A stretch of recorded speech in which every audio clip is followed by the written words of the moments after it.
Ladies and gentlemen, this is Lions Den with another news and commentary.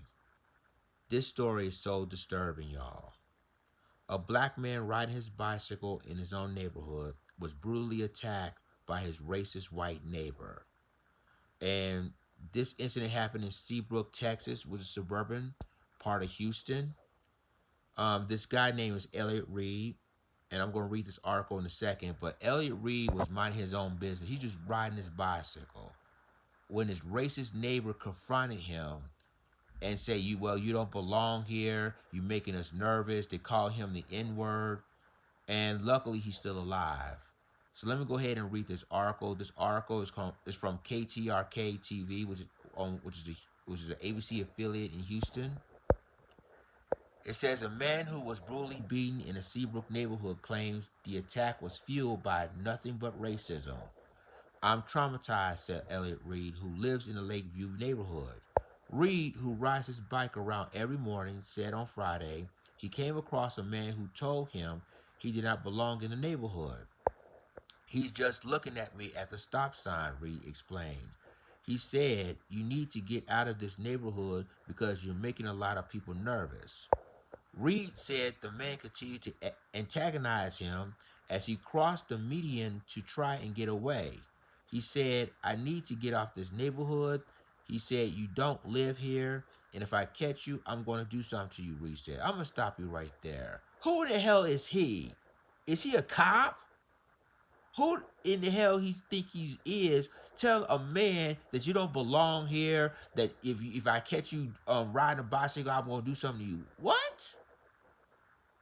But when it comes to Karens and Brads, this usually happens. This could have been another Ahmed Aubrey situation, ladies and gentlemen. And and like I said, he's lucky he's alive to tell his story because with the beatings he's been through, he could have been dead. So let me continue to read this article. It says, as Reed took out his cell phone to record the man, he tried to prove he lived in the neighborhood by asking another neighbor to confirm. When he was out of the car, this is when he said the N-word, said Reed. He said the man called him the N-word repeatedly before finally charging him and attacking him. According to court documents, several witnesses told police that the man identified as Colin Fries, 25, chased Reed from the road to the sidewalk before catching him and punching him. And that's the last thing I remember, said Reed. Witnesses told police Fries punched Reed several times and even stood over him as he was unconscious and continued to beat him, documents state. He was attacked because he is black, his wife Angie Reed told Eyewitness News.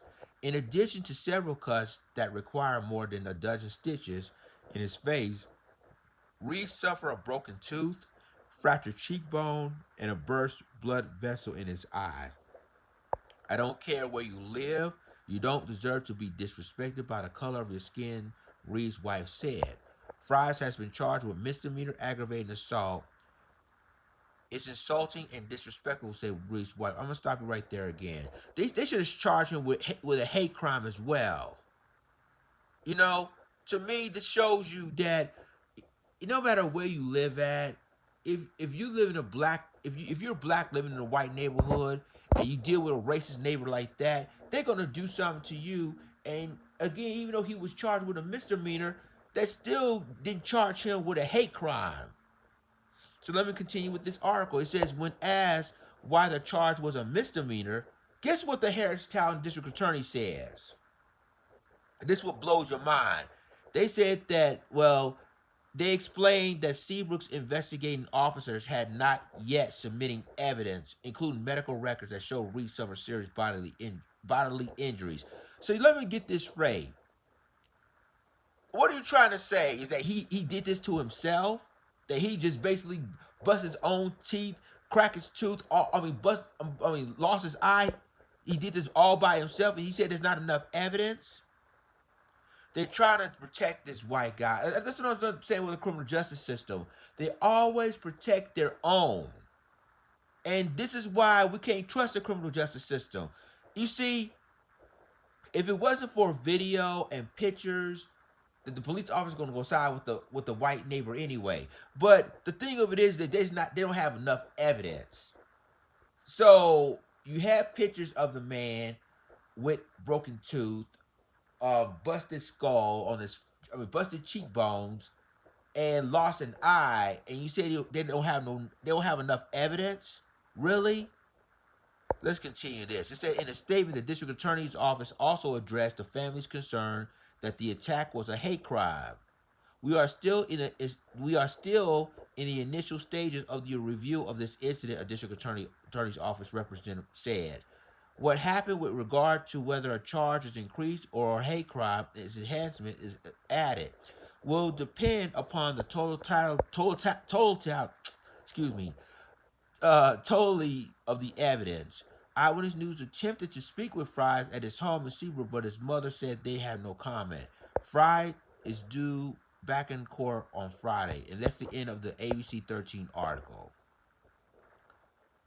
You see what the criminal justice system is trying to do, ladies and gentlemen. They try to say, "Oh, well, we have to wait until the evidence go through until they make it a hate crime." Why not make it a hate crime right now?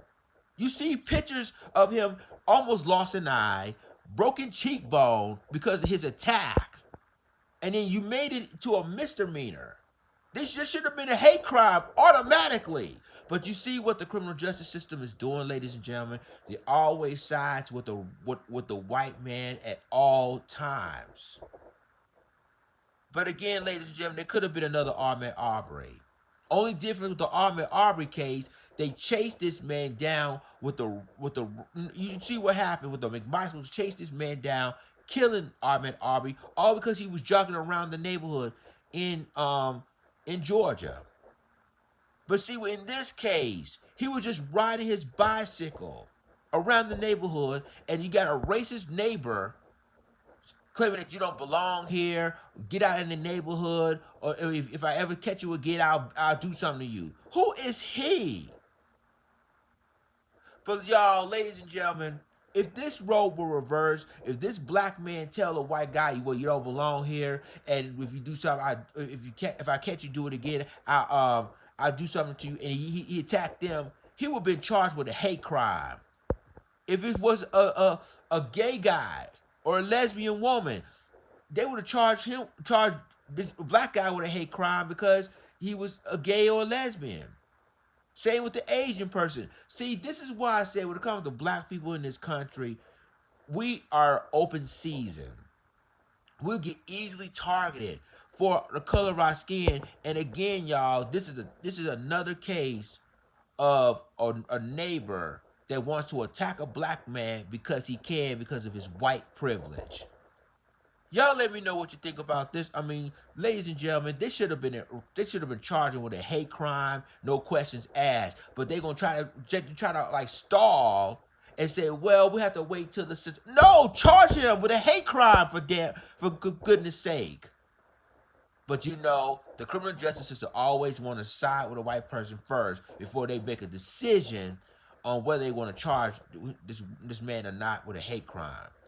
Y'all let me know what you think. Like, click, subscribe, and remember to click the notification bell for all the news and commentary. With that being said, this is Lions Den signing off. Deuces.